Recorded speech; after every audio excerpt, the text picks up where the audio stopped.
Student, तो चलिए हम लोग नीट PYQ में हाइड्रोकार्बन के PYQs को डिस्कस करने चल रहे हैं। तो देखिए यहाँ पे आपको कंपाउंड दिया गया है और ये कंपाउंड का फार्मूला C5H10 है।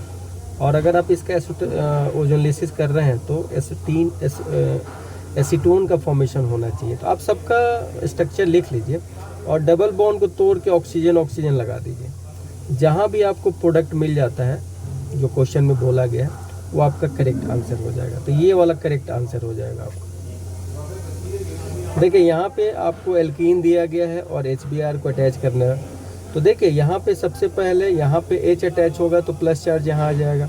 अब यहाँ से हाइड्राइड माइग्रेट करिएगा तो ब्रोमीन यहाँ पे आ जाएगा। Which are the following is most reactive towards electrophilic. देखिए इलेक्ट्रोफिलिक के लिए इलेक्ट्रॉन डेंसिटी ज़्यादा होना चाहिए और सबसे ज़्यादा इलेक्ट्रॉन डेंसिटी चेन में ये दे रहा है due two plus M effect, तो इसलिए ये करेक्ट आंसर हो जाएगा। बेसिक स्ट्रेंथ की बात करें, देखिए बेसिक स्ट्रेंथ इन्वर्सली प्रोपोर्शनल होता है इलेक्ट्रोनेगेटिविटी के या इस कैरेक्टर के, और डायरेक्टली प्रोपोर्शनल ये होता है। तो देखिए यहाँ पे sp3 है, ये sp2 है और ये sp है। तो सबसे ज़्यादा इलेक्ट्रोनेगेटिव ये है, उसके बाद ये थोड़ा कम है और ये सबसे कम है। तो ये आंसर आपका हो जाएगा। Benzyl react with CH3Cl in the presence of AlCl3। ये फ्रीडिल-क्राफ्ट रिएक्शन होता है जी और इसमें टोलुइन का फॉर्मेशन आपका होता है। Nitrobenzene can prepare from benzene by using mixture of HNO3 and H2SO4। तो ध्यान यहाँ पे HNO3 बेस का काम करता है और H2SO4 एसिड का काम करता है। तो फोर्थ आंसर हो जाएगा आपका।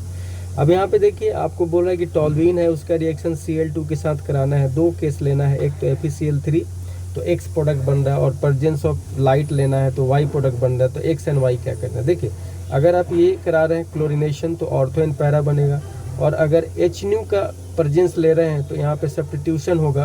तो तीनों के तीनों हाइड्रोजन को हटा के यहाँ पे ये जुड़ जाएगा। तो ये लास्ट वाला यहाँ ऑर्थो पैरा बना और वाई ट्राईक्लोरोमिथाइल बेंजीन बना। देखिए लिक्विड हाइड्रोकार्बन को आप कन्वर्ट करना मिक्सचर, तो इसके लिए हम लोग क्रैकिंग का यूज करते हैं। तो क्रैकिंग आपका होगा ब्यूटीन 2 ब्यूटीन में अगर आप HBr को ऐड करते हो तो यहाँ पे देखिए यहाँ पे कायरल सेंटर है और कायरल सेंटर होता है तो 2 का पावर 1 करोगे तो 2 यहाँ पे प्रोडक्ट का फॉर्मेशन होगा, यानी एनएनसियोमर्स यहाँ से बन जाएगा। Best method of preparation of, तो देखिए ये सब क्या है, दीज आर कोवैलेंट। तो ये आयनिक होता है तो आयनिक के साथ जल्दी रिएक्ट करता है। तो ये आपका 3 होगा।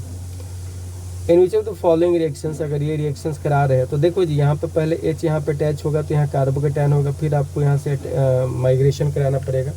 तो ये आपका करेक्ट आंसर हो जाएगा। Which of the following compound will not undergo Friedel Crafts reaction. देखिए अगर आपके बेंजीन रिंग में ऐसा कोई भी ग्रुप जुड़ गया है जो -M शो कर रहा है तो वैसे केस में फ्रीडिल-क्राफ्ट नहीं होगा। तो ये वाला आंसर आपका। देखिए यहाँ पे ये रिएक्ट कर रहा है तो इस तरह से एक इंटरमीडिएट बनेगा और फिर ये रिएक्ट कराओगे तो एल्डिहाइड का फॉर्मेशन आपका बन जाता है। The product when the following compound institute Br2। देखिए Br2 यहाँ पे ये दोनों हाइपर कंजुगेशन कर रहे हैं तो यहाँ पे और यहाँ पे इलेक्ट्रॉन डेंसिटी ज़्यादा है, लेकिन यहाँ पे नहीं आ सकता है क्योंकि यहाँ पे स्टेरिक हिंड्रेंस होगा।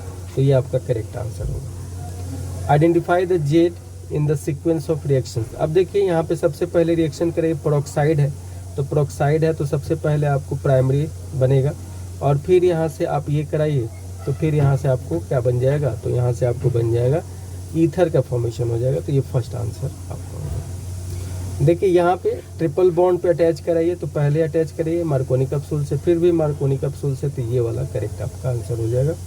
The product of the following reactions, यहाँ पे देखिए ये डाइजोनियम सॉल्ट दिया है और ये H3PO2 जो कि रिड्यूसिंग एजेंट का काम करता है तो इसको बेंजीन में बदल देता है। आइडेंटिफाई द प्रोडक्ट, देखिए यहाँ पे जब इसको HI के साथ हीट करते हैं तो यहाँ पे नॉर्मल पेंटेन का फॉर्मेशन हो जाता है। तो इस तरीके से हमने यहाँ पे हाइड्रोकार्बन के जो क्वेश्चन है उसको कंप्लीट कर लिया।